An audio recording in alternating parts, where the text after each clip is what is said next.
Frenkie de Jong se dirige vers une prolongation au FC Barcelone. Hansi Flick, l'entraîneur des Catalans, a sollicité sa direction afin de prendre les mesures nécessaires pour renouveler le contrat de son milieu de terrain, Frenkie de Jong.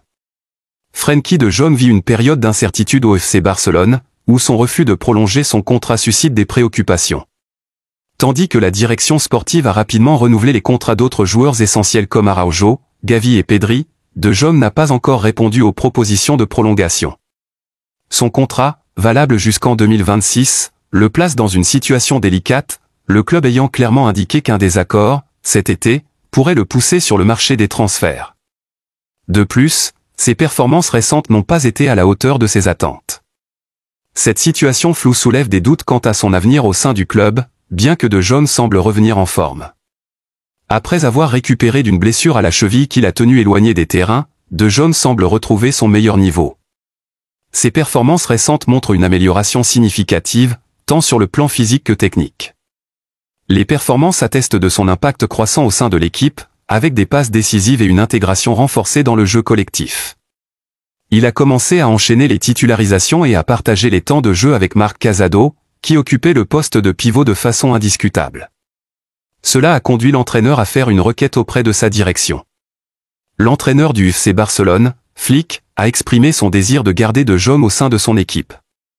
Considéré comme l'un des meilleurs milieux de terrain d'Europe, le Néerlandais est perçu comme une pièce essentielle à long terme pour le club. Flick a progressivement intégré De Jong dans son système de jeu, persuadé que son départ nuirait à l'équipe. Hansi Flick a donc demandé à sa direction de faire le nécessaire pour parvenir à un accord. La confiance que lui accorde l'entraîneur pourrait être un facteur déterminant dans la décision de Jong de rester au Barça, même si le joueur devra également faire des efforts financiers pour faciliter cette opération. Une dernière porte de sortie s'ouvre à Ansu Fati. L'attaquant du FC Barcelone, Ansu Fati, a de nouveau la possibilité de se relancer dans un club turc, le mercato n'étant pas encore clos. Ansu Fati a choisi de ne pas quitter le FC Barcelone durant le dernier mercato hivernal, malgré plusieurs propositions. Le coach avait pourtant indiqué qu'il ne comptait plus sur lui, l'ayant écarté d'abord à plusieurs reprises puis réintégré. Lors de la rencontre précédente contre Valence en Coupe du Roi, Fati a de nouveau été mis à l'écart car Flick estime qu'il ne répond pas à ses attentes. Sa dernière apparition avec le Barça remonte au 4 janvier en Coupe du Roi contre Barbastro, où il a joué les 30 dernières minutes. Bien que sa décision de rester semble être un mauvais choix, une nouvelle opportunité se présente à Ansu. Ansu Fati, 22 ans, suscite l'intérêt de plusieurs clubs, notamment turcs, alors que le marché des transferts dans le championnat ottoman reste ouvert jusqu'au mardi 11 février. Selon Mundo Deportivo, Beşiktaş cherche activement à persuader l'attaquant du Barça de rejoindre son équipe pour la seconde moitié de la saison, où son entraîneur Ole Gunnar Solskjaer le veut. Fenerbahçe, sous la direction de Mourinho, montre également un intérêt croissant pour le joueur. Cette opportunité pourrait représenter une chance ultime pour l'attaquant espagnol de relancer sa saison et d'obtenir du temps de jeu. Cependant, Fati n'a pas encore donné son accord pour un départ, bien que les choses pourraient s'accélérer dans les jours à venir. Un gros chèque de 20 millions d'euros en approche. Le Barça, qui a eu l'occasion de renflouer ses caisses récemment, pourrait continuer avec un joli chèque global qui ferait beaucoup de bien. Le transfert de Nico Gonzalez, ancien du Barça, vers Manchester City, a été une aubaine pour le Barça qui, en vertu d'un deal passé avec Porto, a encaissé 13 millions d'euros sur les 60 versés au club portugais. Et dans la même veine, c'est un autre chèque qui pourrait arriver dans les mois à venir. Comme l'explique Sport, le Barça pourrait bientôt encaisser un chèque de 20 millions d'euros, grâce à une politique de vente astucieuse basée sur des pourcentages sur de futures reventes. Un chèque global grâce à plusieurs ventes, bien que déjà 65 millions d'euros aient été générés par la vente de plusieurs joueurs formés à la Masia, d'autres revenus sont à prévoir. Parmi ces revenus, une somme importante est liée à l'achat obligatoire de Jean-Claire Todibo par West Ham, prévu à la fin de sa saison en prêt avec Nice. Le Barça touchera 20% de cette vente, soit environ 8 millions d'euros. En outre, bien que le transfert d'Oscar Mingueza au Aston Villa n'ait pas eu lieu en janvier, le club catalan devrait obtenir 50% de la vente de l'ex-défenseur du Celta, qui pourrait se réaliser cet été pour un montant avoisinant les 20 millions d'euros. D'autres ventes et pourcentages sur futures cessions s'ajoutent à cette liste.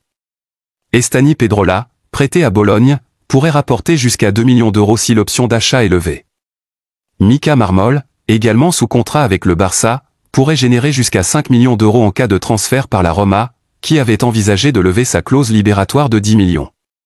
Enfin, la résurrection d'Ile Moriba au Celta pourrait rapporter 10% de la plus-value si un futur transfert venait à se concrétiser. En somme, avec ces transactions en attente, le Barça pourrait toucher plusieurs millions supplémentaires cet été, consolidant ainsi une stratégie financière basée sur les joueurs sortants. Véritable machine à marquer, le Barça de Flick entre dans l'histoire. Les statistiques sont remarquables pour l'équipe du Barça dirigée par Hansi Flick en ce qui concerne leur capacité offensive, les plaçant ainsi parmi les attaques les plus performantes de l'histoire du club à ce stade de la saison. Sous la houlette de Hansi Flick, le FC Barcelone a connu une métamorphose impressionnante, se démarquant par une redoutable puissance offensive. Au cours des 35 matchs disputés, le Barça a dominé ses adversaires en marquant au moins 3 buts dans 16 d'entre eux, enregistrant des victoires éclatantes comme 7-1 et 5-0 contre Valence. Néanmoins, l'équipe dirigée par Hansi Flick n'a jamais subi de défaite par une marge de 3 buts, Osasuna étant l'équipe la plus proche de cet exploit, a infligé la première défaite au Barça cette saison en Liga avec un score de 4-2. Cette dynamique a permis aux Blaugrana de se positionner comme une équipe incontournable en Liga, avec des stars comme Lewandowski et Rafinha, témoignant de l'influence bénéfique de Flick sur le jeu collectif. Cette saison, le FC Barcelone a marqué 109 buts en 35 matchs, ce qui est un exploit que le club a réalisé à 5 reprises dans son histoire. La dernière occurrence remonte à la saison 2010-11, lorsque l'équipe était dirigée par Pep Guardiola. Cette année-là, le Barça a remporté la Coupe du Roi, la Supercoupe d'Espagne, la Ligue des Champions et la Coupe du Monde des clubs.